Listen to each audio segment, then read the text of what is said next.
어느 날 갑자기 찾아와 생명을 위협하는 뇌졸중.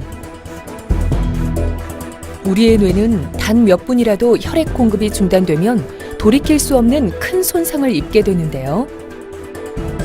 우리나라 단일 질환 사망률 1위를 차지하는 뇌졸중.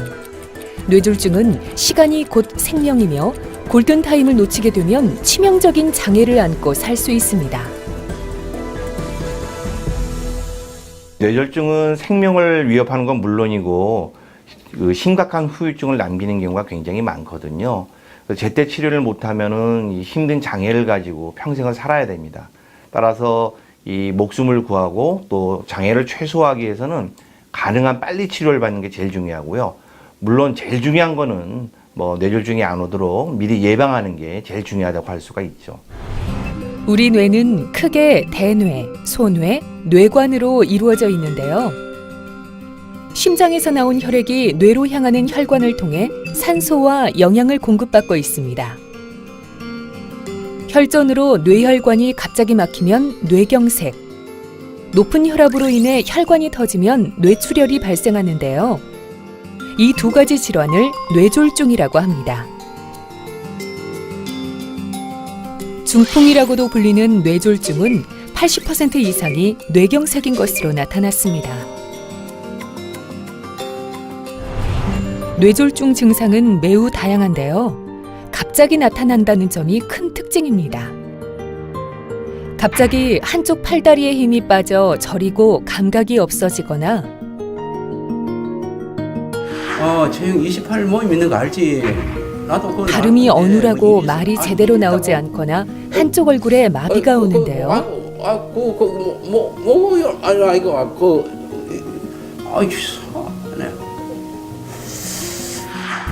이 밖에도 어지럼증 때문에 술 취한 사람처럼 비틀거리며 걷거나 한쪽 눈이 안 보이거나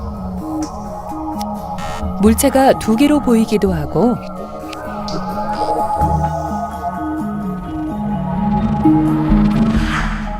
망치로 맞은 듯이 심한 두통이 나타납니다. 이러한 전조 증상이 나타나면 응급실로 찾아가 전문의의 진료를 받아야 합니다.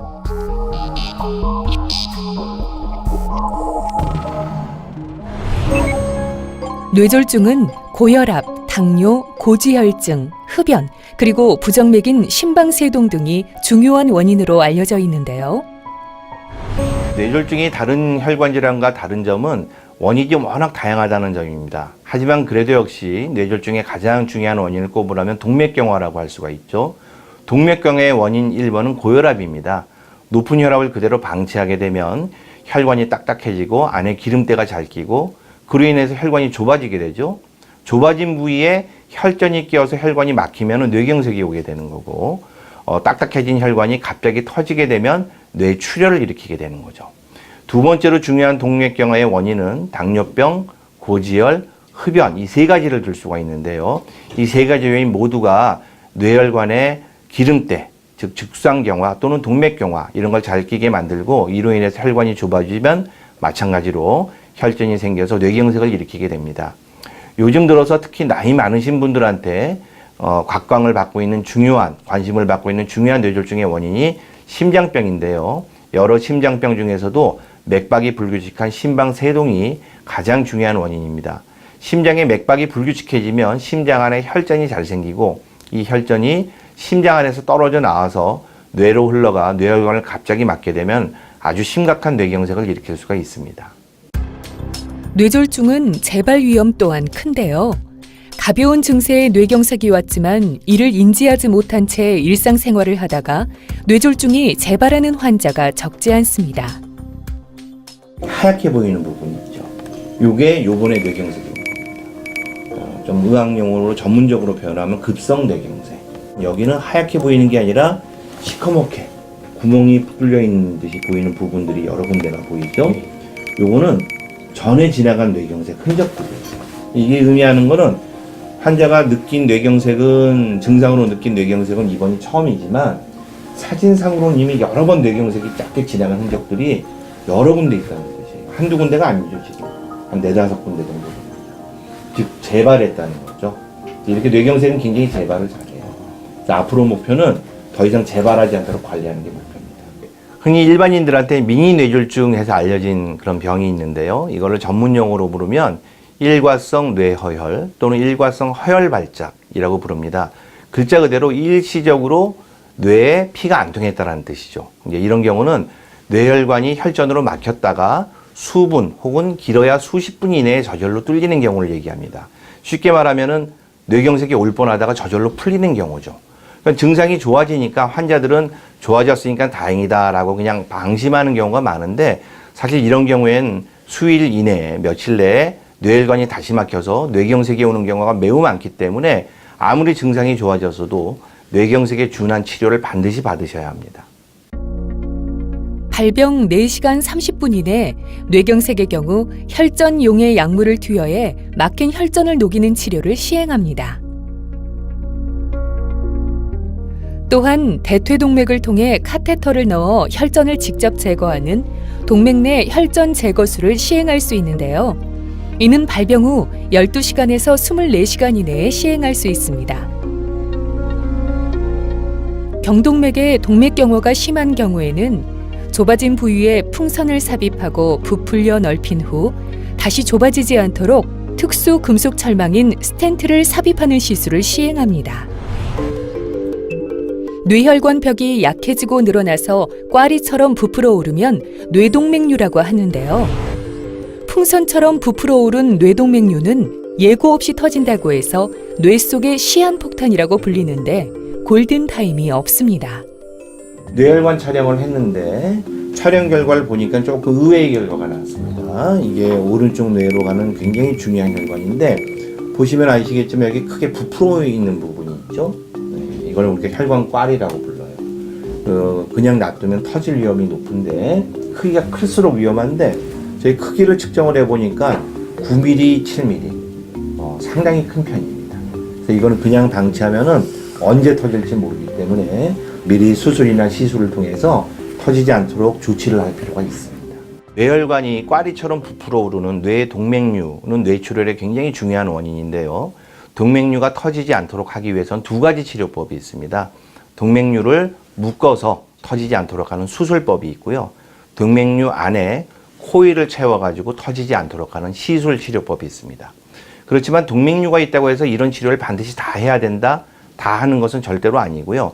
동맥류의 크기, 모양, 위치에 따라서 치료법을 결정하게 되는데, 이러한 전문적인 판단은 반드시 동맥류 전문가, 뇌졸중 전문가의 판단에 따르셔야 됩니다. 급성 뇌졸중 환자는 모두 뇌졸중 집중치료실에서 치료를 받게 됩니다. 이곳에는 심전도, 산소 포화도, 혈압 등을 지속적으로 모니터링하며 뇌졸중 전문 간호사와 의료진이 수시로 환자 상태를 체크하여 악화와 재발을 방지하기 위한 치료를 시행합니다. 상태가 호전되면 일반 병실로 옮겨 재활 치료를 시작하는데요. 급성 뇌졸중 환자는 초반에 악화 혹은 재발하는 경우가 매우 많거든요. 그래서 이런 것들을 막기 위해서 가급적 뇌졸중 집중치료실에서 치료받도록 권고를 하고 있습니다. 뇌졸중 집중치료실에는 심전도, 산소 포화도, 혈압 이런 것들을 모니터링하는 기구가 있을 뿐더러 뇌졸중의 전문성이 높은 간호사, 전담 간호사가 배정이 돼 있고, 또 뇌졸중 전문의들이 수시로 왔다 갔다 하면서 환자 상태를 체크해서 환자가 나빠지지 않는지, 재발하지 않는지를 실시간으로 모니터링하고, 조금이라도 변화가 있으면 우리가 신속하게 대응하기 위해서 최선의 치료를 제공하고 있습니다. 여기서 한 2, 3일 정도 또는 3, 4일 정도 지나면은 어느 정도 안정되면은 재발 위험이 낮아졌다 이렇게 판단이 되면 일반 병실로 옮겨서 이제 재활 치료에 집중을 하게 되겠죠. 뇌졸중은 뇌 손상 부위에 따라 후유증의 모습도 달라 손발마비, 언어장애 등이 올 수 있는데요. 때문에 일상생활로의 복귀를 위해서는 꾸준한 재활치료가 필요합니다. 이를 통해 손상되지 않는 뇌의 적응력을 키워준다면 충분히 회복은 가능한데요. 평균적으로 6개월 이상 소요되기 때문에 조바심을 갖지 않고 꾸준히 노력하는 것이 중요합니다.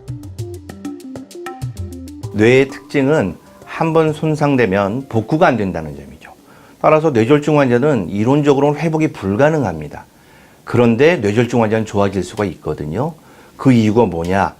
남아있는 뇌세포, 상하지 않은 뇌세포가 적응을 하면서 환자 증상이 좋아지게 됩니다. 다만 이 적응 과정에는 많은 시간이 필요하겠죠.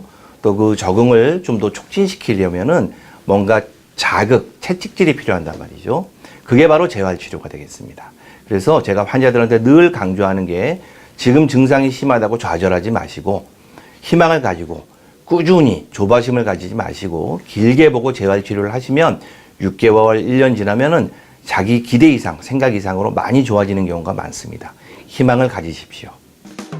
평생 장애를 남길 수 있는 뇌졸중. 그렇다면 뇌졸중 예방법은 무엇이 있을까요? 많은 분들이 뇌졸중을 예방하기 위해서는 어떤 생활 습관을 가져야 되냐 이렇게 궁금해하고 물어보시거든요.